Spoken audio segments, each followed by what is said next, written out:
ఎన్నికల ప్రచారం ప్రారంభించిన ముమ్మిడివరం నియోజకవర్గ ఎమ్మెల్యే అభ్యర్థి పొన్నాడ వెంకట సతీష్ కుమార్. డాక్టర్ బిఆర్ అంబేద్కర్ కోనసీమ జిల్లా ముమ్మిడివరం వైసీపీ ఎమ్మెల్యే అభ్యర్థి ఈ రోజు ఉదయం కాట్రేనికోన మండల ప్రసిద్ధిగాంచిన శ్రీ మావులమ్మ అమ్మవారిని దర్శించుకొని అక్కడి నుంచి ఎన్నికల ప్రచారం ప్రారంభించారు.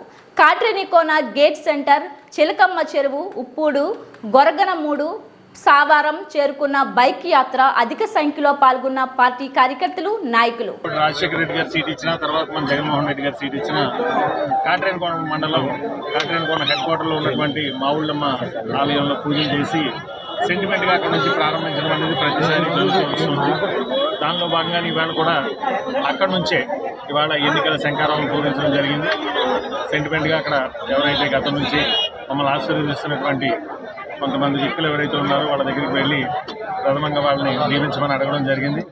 ఇవాళ ఒక పిలుపుతో ఇవాళ నేను ప్రచారం ప్రారంభిస్తున్నామని చెప్పి ఒక పిలుపుతో ఇన్ని వేల మంది ఇవాళ రాజశేఖర రెడ్డి గారి అభిమానులు కావచ్చు, జగన్మోహన్ రెడ్డి గారి అభిమానులు కావచ్చు, ఇవాళ స్వచ్ఛందంగా ఇక్కడికి వచ్చి నన్ను ఆశీర్వదించడానికి ఈ కార్యక్రమంలో పాల్గొనేదానికి వచ్చేసిన ప్రతి ఒక్కరికి కూడా పేరు పేరున నేను కృతజ్ఞతలు తెలియజేస్తాను. ఎందుకంటే ఇంత స్వచ్ఛందంగా ఎక్కడ ఏది ఆశించకుండా ఇవాళ అందరూ వచ్చి స్వచ్ఛందంగా వచ్చి జగన్మోహన్ రెడ్డి గారి మీద ఉన్న అభిమానంతో కావచ్చు, పొన్నాడ సతీష్ మీద ఉన్న ప్రేమతో కావచ్చు, ఇవాళ నా వెంట నిలబడి నా వెనకాలే ఉండి మేమున్నాం మీకెందుకు మీరు నడవండి అని చెప్పి ఇవాళ వాళ్ళందరూ దీవించడం నిజంగా చాలా ఆనందంగా ఉంది. ఇవాళ ఏదైతే ఇవాళ ఈ కార్యక్రమంలో పాల్గొన్నటువంటి ప్రతి ఒక్కరికి కూడా పేరు పేరున నేను కృతజ్ఞతలు తెలియజేస్తున్నాను. ఇవాళ కార్యక్రమంతోనే ప్రజలందరికీ కూడా అర్థమవుతుంది ఇవాళ ప్రజలు ఎంత జగన్మోహన్ రెడ్డి గారి సంక్షేమాలు ప్రజలకు ఏ రకంగా చేరువయ్యాయి అనేది మనందరికీ అర్థమవుతుంది. ప్రతి ఇంట్లోని కూడా మనం చేసినటువంటి మేలు ఆ ఇంట్లో ఉన్న మహిళలు బయటకు వచ్చి మమ్మల్ని ఆశీర్వదిస్తున్న తీరు కావచ్చు, మేము వాళ్ళకి అభివాదం చేస్తే వాళ్ళు మమ్మల్ని చూసి పలకరించిన విధానం కావచ్చు, ఇవాళ మహిళలందరూ కూడా 100కి 200% జగన్మోహన్ రెడ్డి గారి వెనకాలే ఉన్నారు.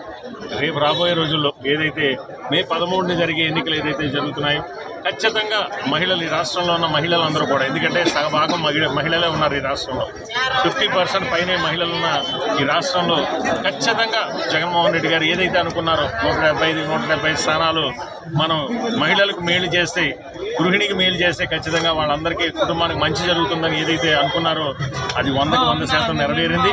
ఇవాళ రేపు జరిగే ఎన్నికలు వన్ సైడ్, దాంట్లో ఎటువంటి డౌట్ లేదు. 175 అవుట్ ఆఫ్ 175 అని చెప్పి ఏ నినాదంతో అయితే జగన్మోహన్ రెడ్డి గారు ఇవాళ ఎన్నికల శంకారం పూరించారో దానికి ముమ్మడివరంలో కూడా ఇవాళ ఏదైతే మనం ముహూర్తంగా ఇవాళ ఏదైతే మనం ప్రచారం మొదలుపెట్టామో ఇవాళ మాకు ఇక్కడ కూడా భారీ మెజారిటీతో ముమ్మడివరం కూడా కైవసం చేసుకోబోతున్నాం. రేపు రాబోయే రోజుల్లో జగన్మోహన్ రెడ్డి గారి పరిపాలనలో ఈ ముమ్మడివరం నియోజకవర్గంలో మరింత అభివృద్ధి చేస్తూ మరింత సంక్షేమం జగన్మోహన్ రెడ్డి గారి ద్వారా ఏదైతే ఈ సంక్షేమం చేస్తున్నారో మా ముమ్మడివరం నియోజకవర్గ ప్రజలందరికీ అందించడమే నా ధ్యేయంగా నేను పనిచేస్తాను. ఈ అవకాశం ఇచ్చిన జగన్మోహన్ రెడ్డి గారికి మరొకసారి 3వసారి నాకు ఇక్కడ ఈ నియోజకవర్గంలో పోటీ చేసే అవకాశం ఇచ్చినందుకు ఆయనకు మనస్ఫూర్తిగా కృతజ్ఞతలు తెలియజేస్తున్నాను. Thank you.